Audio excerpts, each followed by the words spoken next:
Hello everybody and welcome back to the Pour Off Gritter. I've showed you the batteries part of it. I've showed you the control charging, converting it into house power my way. Okay. Remember, I'm the Pour Off Gritter. I've got to do it the cheap way. Can't do it the expensive way. It's got to go cheap. And I do have cheat notes for this for the first time because brain ain't what it used to be. But anyway, today we're going to talk about where that energy comes down to the batteries to get converted into house power. And how we're going to do that is I'm going to show you about the solar panels. On my place here, I've got them on the roof. I used to have them on the hill back here, and we were having some bulldozing done, so I moved to the roof. I wish they were back up on the hill, because now that I'm getting older and I'm getting more fragile, and it's hard to get up on the roof. But I explained that earlier. First thing you got to know, right here is a solar panel. This is a solar panel. This is a small version. These are made up of several different layers. Now I've got huge ones on the roof. This is just a small one. This is actually meant for an outdoor lighting system.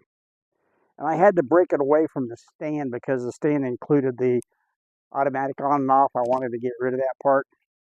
I just wanted the basic solar panel and the wire. That's pretty much what I have here. Now, these solar panels, here's where I go to my cheat sheet. They are what you call and the wind's blowing my cheat sheet. They are what you call photovoltaic, which the photo part, of course, is light. Okay? That's the light coming in, the light source. And the voltaic part, photovoltaic, as one word, is the voltaic is voltage, of course. Makes sense. So they come up with the word voltaic.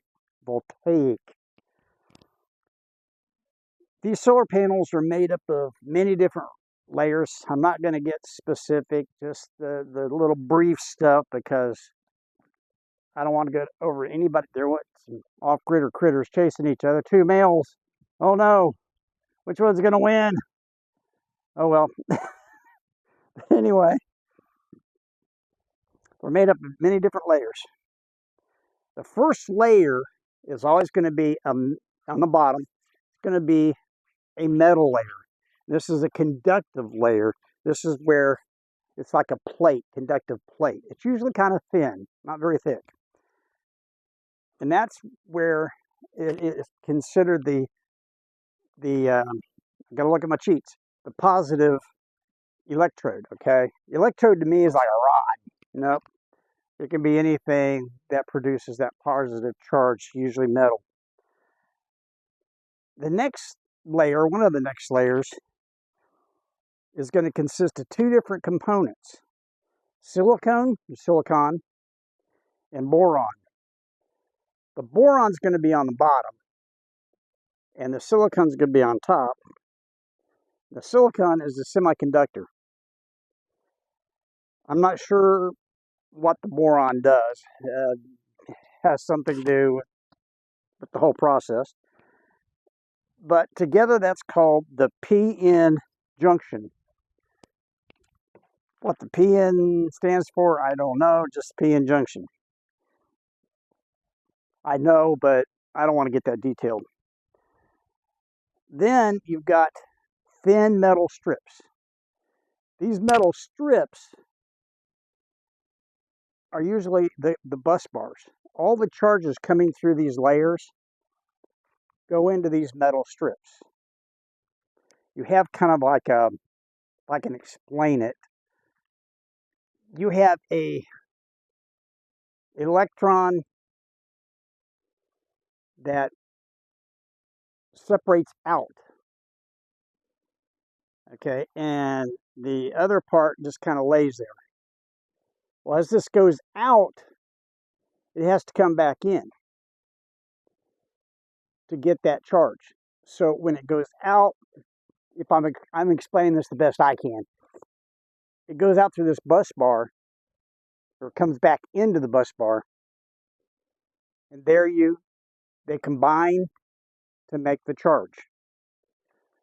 Okay, now I'm lost myself. But anyway, it gets complicated. A little chemistry, a little, what do you call it? I don't know if it's biology, but we still have male cats fighting each other. I know who's going to win. We got a gray tabby that is stronger than the other one. Good timing, animals. Good timing. Oh well. The one that's chasing is actually my little baby pet. He's good at running. There he goes. Get up there. Where that other cat can't get you. Get up there. But anyway, sorry. He's going up this semi-wall that I built. I don't even know where I was at. Thank you, cats, for making this show more interesting. Thank you. But anyway, and these, I think I was at the metal strips. I'm not sure if you can see that. I'll come in here closer. Of course, it's hooked to a wire. But on this one, I hope you can see, there's thin strips right through here. Those are the little bus bars, the little metal strips I was telling you about. And somewhere at the top or the bottom, there's going to be a larger bus bar. It's shielded here by the plastic. This one came in plastic, which is a good idea because they're very fragile. The top layer, after the metal, is going to be glass. As you can see, that's for protection. Now, these things aren't usually plastic. They usually are glass.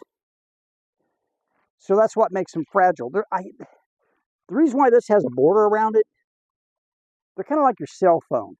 You only get so much bounce protection before they crack. Okay? You got to treat them like a cell phone. But anyway, that's basically how their function. Now, these night lights like I have here, they have, I'm not sure what it is inside, what it's called. I never researched that part, and I'm not that great with electronics. But something breaks that charge until there's motion. And when there's motion, it comes on. A lot of these has a two-phase. One is light. When there's light, it won't come on at all. What it's doing is charging the battery. There's always a battery. That's what keeps the light going at night. This one had a battery too, long time gone. This has been actually mounted to my house for about 5 or 6 years, and the light has been, it's just defunct. It's been gone for a long time. I just never got this off the house. Best way to preserve solar panel for later use is just keep it where it's at. Put it like in your shed or something like that. They always get tossed around. They always get banged. They get chipped. And I got a 10-volt one somewhere around here that I think it got chipped. I've got a 20-volt one. It's flexible. Some of these are made with plastic. They're flexible. But to me, you lose a lot of that charge. It's a 20-volt, and I think out of that, the best I've ever gotten is like 13. So this one, these small ones, they have very, very small voltage. This was probably, I would say, maybe a 4 or 5 volt. Very small. What I'm going to do is, this is in the sun now. I've got this light. I'm not sure if you're going to be able to see it. I hope so. But I've got it taped. What I had to do is push it to make it come on. I'm not sure if you can see that. I'll put it right behind this. Whoa. There you go. I've got a loose connection. This is my connection. Well, this is going to be a fun video because I've had off-gridder critters going nuts. I have a light that's not cooperating. There you go. If you can see that light, I'm not sure if you can, so I'll get closer. That is how it works. There's nothing else between these two, just the solar panel.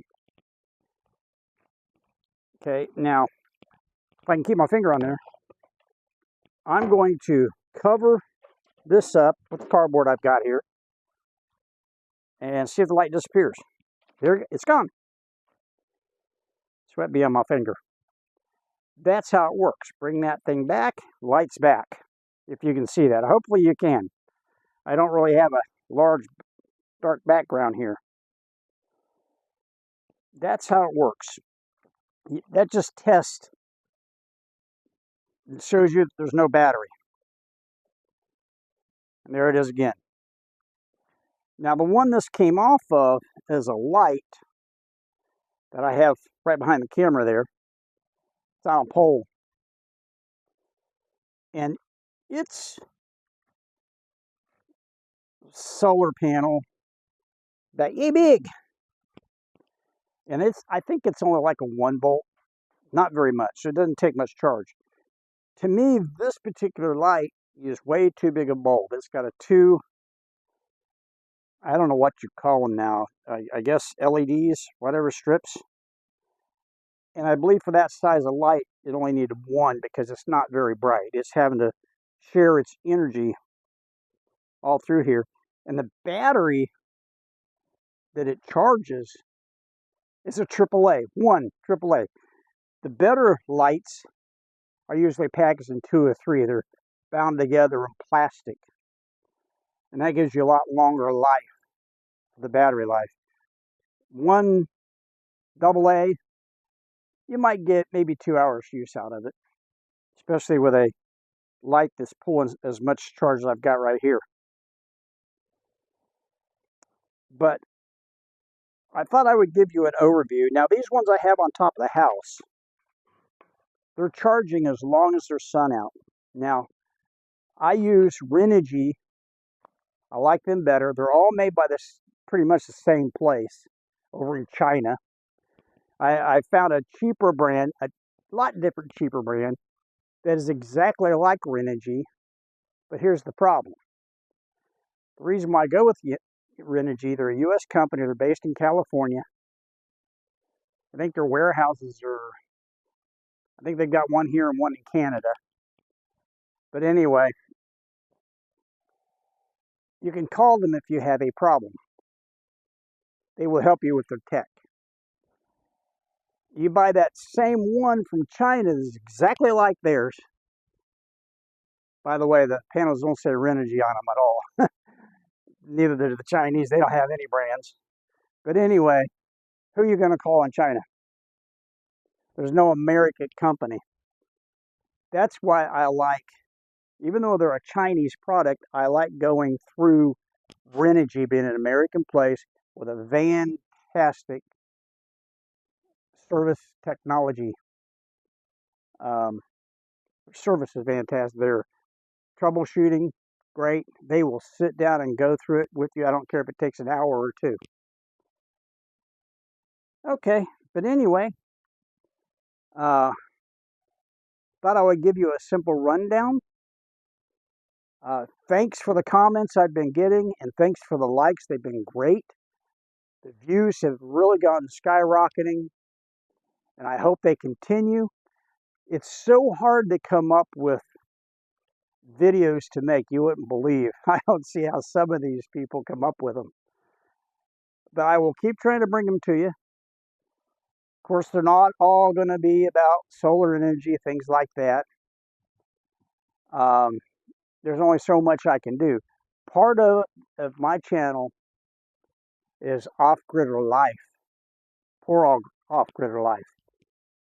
Because I'm poor, I'm off-grid, I have to do things a whole different way than most people. And like my truck sitting over there, the frame's got to be welded and fixed. No doubt.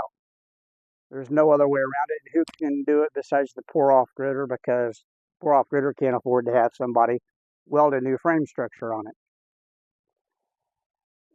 But that's just an example of what I go through here. So right now I can't even cut the grass, all my lawnmowers. right over here underneath this dilapidated tart. They're down. Got a riding mower, drive belts off. 2 lawnmowers, the frames are rusted out. They both run. One of them is self-propelled, and it's not self-propelling, so that means you got to push, but the problem is it locked the front wheels. Whatever happened to it, I've got to break down into that. And I've got a string trimmer that's only a couple of years old that won't begin to start, new plug, everything. I've got to get into that. But anyway, off-gridding life is not easy. Don't ever think it is. People who want to sell their homes, cash in the IRAs and say, I'm going to move off-grid. I'm tired of these bills. I'm tired of stuff. No, I definitely suggest not to, because when you live off-grid, you don't know the expenses you're going to come up with. Everything you hated out there in the world that you want to get away from, it's replaced by another problem. And believe it or not, that world still comes in. Because you got to depend on that world that you're trying to get away from just to survive. It's not growing your own garden and your own animals and saying heck with the world. No. Not that easy. Not that easy. So, thought I would give you a rundown the last couple of weeks about this system. I think last year I did the water system. I might do that again. I have an empty tank on top of the hill because my truck's broke and I can't haul water. There's a problem. Have this shower. I've got a shower in the house. I got a big old shower basin thing on it. Got plumbing hooked up. No water. So there's another off-grid problem. Okay, there's no way you can set yourself up completely. But anyway, now that I've got on a little rant, I just wanted everybody to know that it's not as simple as you think. It's pretty tricky. You got to use your brain as long as your brain will let you use it. But anyway, here's a rundown on what I'm doing. Rundown on how the solar works. I know I'm not the type of person that knows how these solar panels are made, all that stuff. I might receive comments about it, and that's fine. A lot of it's over my head. I just basic set it up, keep adding to it, and that's what I do. So for now, once again, I said I appreciate the comments, appreciate all the likes I'm getting. I hope it keeps up. I hope you like and you subscribe. Hit that thumbs up button,